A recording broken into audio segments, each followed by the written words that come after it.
Se cumplieron ya 5 semanas de los asesinatos de los sacerdotes jesuitas Javier Campos y Joaquín Mora en Cerocahui, Chihuahua. Y todavía hay más preguntas que respuestas en relación con este caso que, como tantos otros, permanece en la impunidad. Caso en el que también perdió la vida Pedro Palma, que se dedicaba a ser guía de turistas, muy conocido y querido en la zona, por cierto. Pero, ¿qué hay detrás de este triste suceso? ¿Cómo se sucedieron los acontecimientos que derivaron en este crimen? Le agradezco al padre Héctor Martínez, vicario general de la diócesis de la Tarahumara, que nos acompañe en el programa para compartir su testimonio de lo que está sucediendo en la Sierra de Chihuahua. Padre, gracias y bienvenido.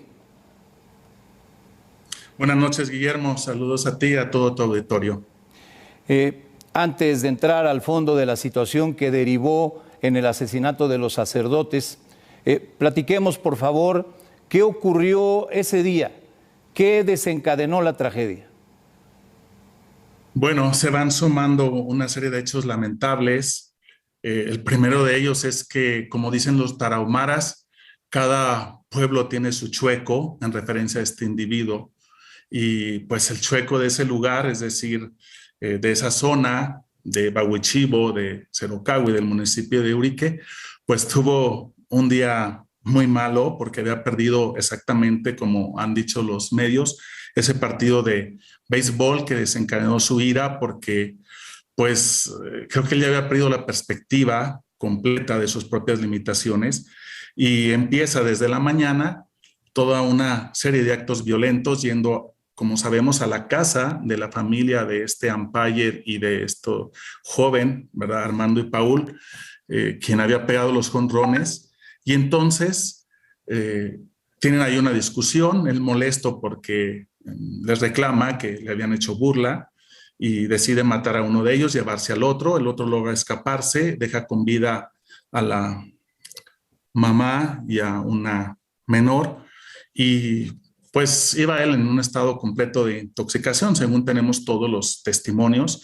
Sigue ahí en el pueblo y decide entrar a comer al hotel La Misión, que está junto a la parroquia de Cerocahui. Y ahí empieza a molestar a unos turistas y Pedro Eliodoro Palma, que yo conocía de hace muchos años cuando fui párroco en Krill, le reclama, ¿no? El que esté asustando a las personas, el que esté teniendo un comportamiento inapropiado con ellos.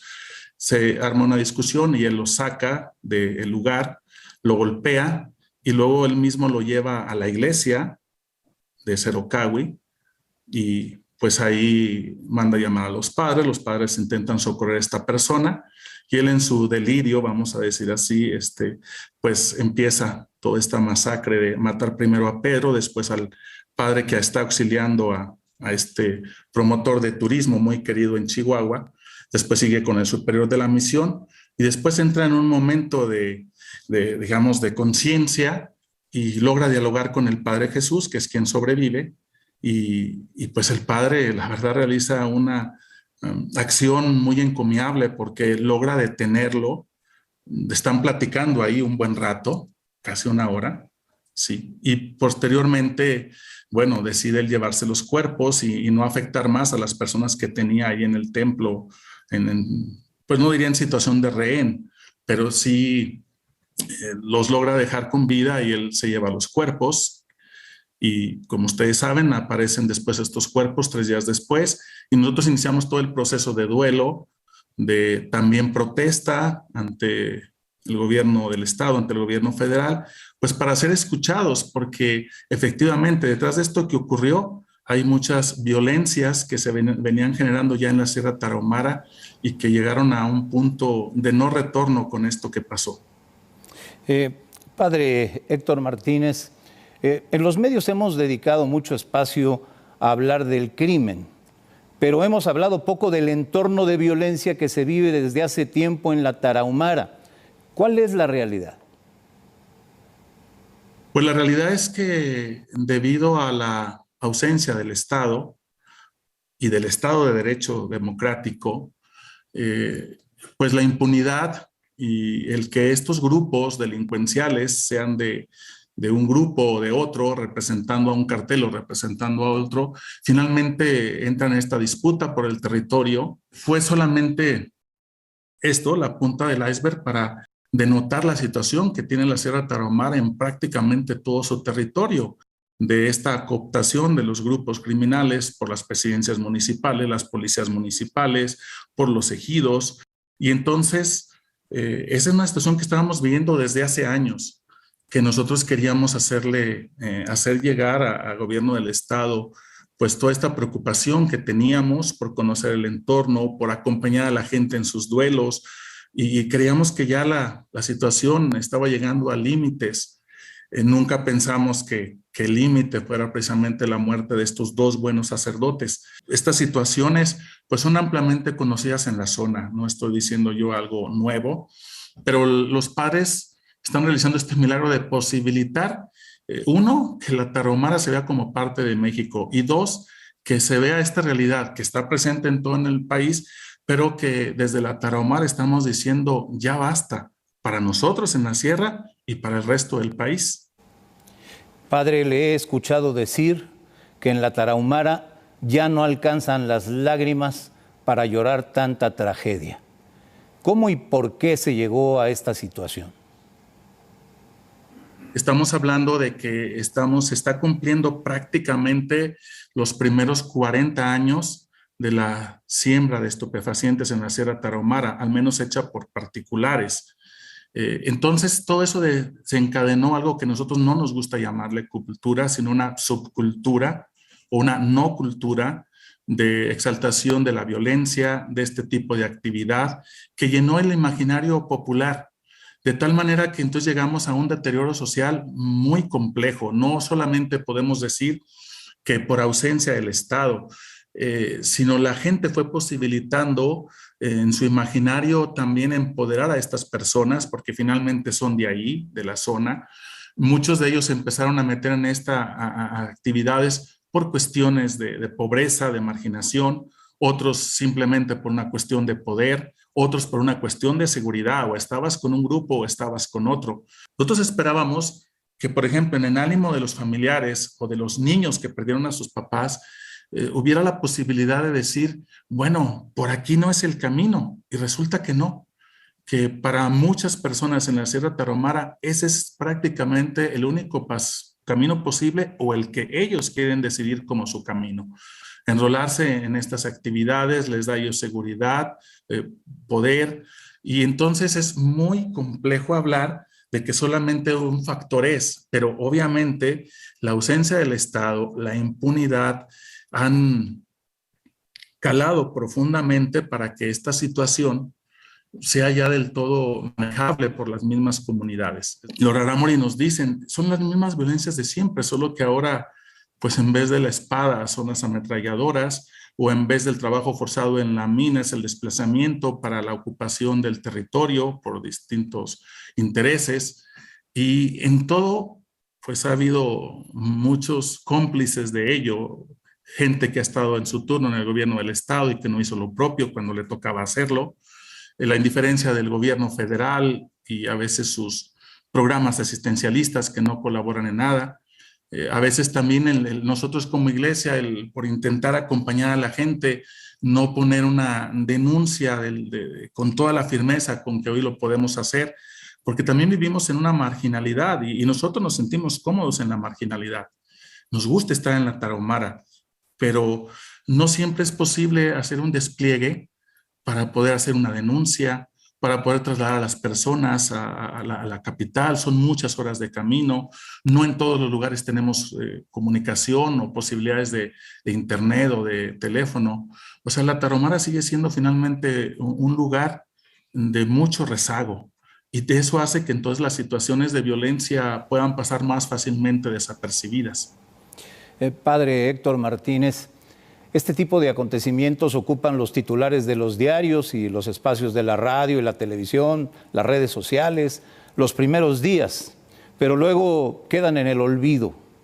¿Qué se tiene que hacer en la Sierra Tarahumara para devolver la paz a estas comunidades asediadas por muchas cosas, por muchos intereses, pero sobre todo por los criminales? Pues nosotros estamos siguiendo nuestro plan de diálogo social.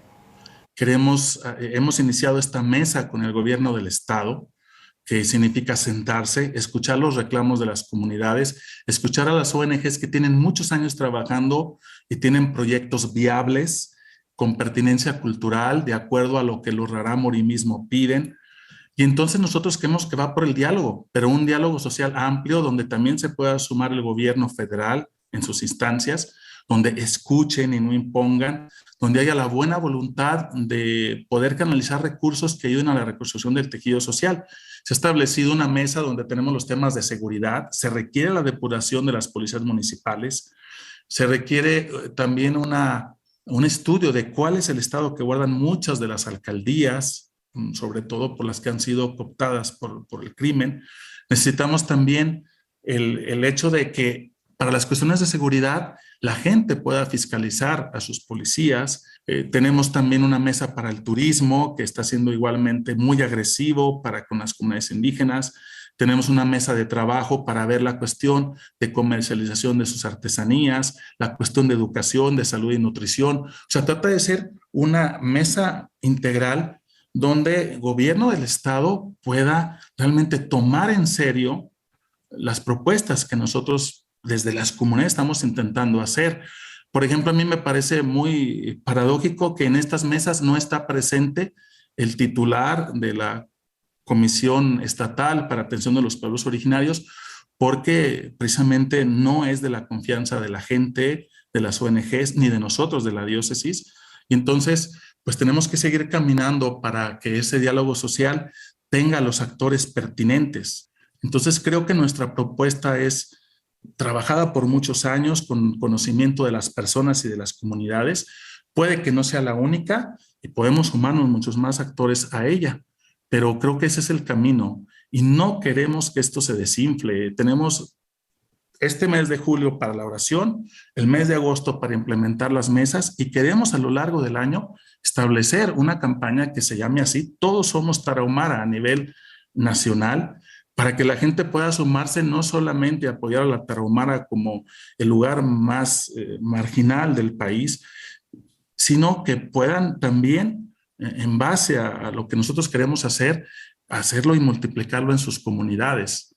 Decir Todos Somos Tarahumara no es solamente para que volteen a vernos y nos quieran dar algún tipo de ayuda, es que sientan que su espacio y su territorio tiene que ser recuperado después de lo que estamos viviendo. Sí, yo soy un niño que crecí en un barrio de San Luis Potosí y que podía andar en la calle a todas horas. Hoy es impensable eso para los niños de mi ciudad. Padre, tengo que preguntarle, ¿confían en el gobierno? ¿Confían en la gobernadora? ¿Confían en el gobierno federal? Queremos confiar, no podemos sentarnos, pero sí creo que la gobernadora tendría que hacer forzosamente cambios, ¿sí?, en su perspectiva y en las personas que tiene para la atención de las comunidades indígenas.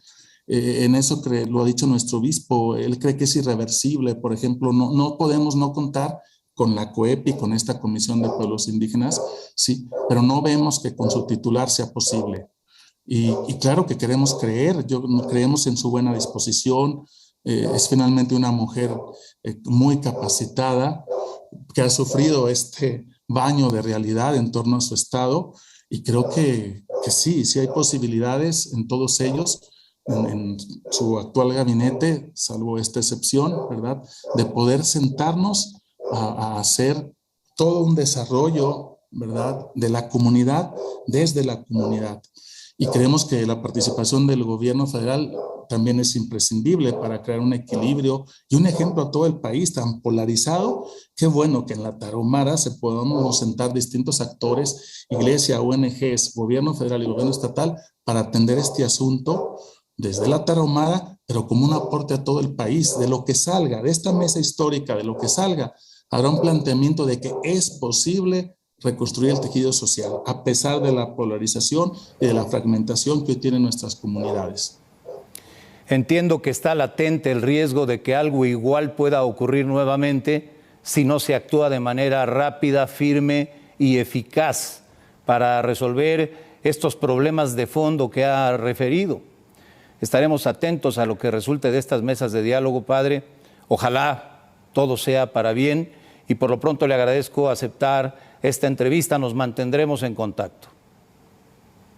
Yo agradezco muchísimo, Guillermo, porque también nosotros no intentamos que esto sea nota roja y que se hable únicamente del asesinato de los padres, sino de las causas que provocaron llegar a este absurdo. Y igual el asesinato de Pedro, de la doctora Maciel, que ocurrió a los 15 días de esto, todos crímenes absurdos porque fueron un matar por esta salud, o perdón, por esta falta de salud social que hoy se presenta en la Tarahumara, pero lo sabes bien, Guillermo, es en todo el país. Entonces, gracias por permitirme hacer un enfoque más global y no quedarlos en el hecho, sino ir a las causas y poder creer que es posible otra realidad.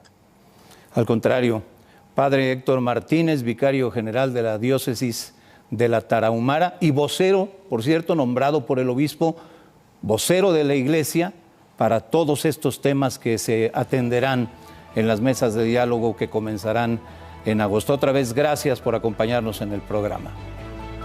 Enseguida, subasta millonaria por prenda que llevó el astronauta Buzz Aldrin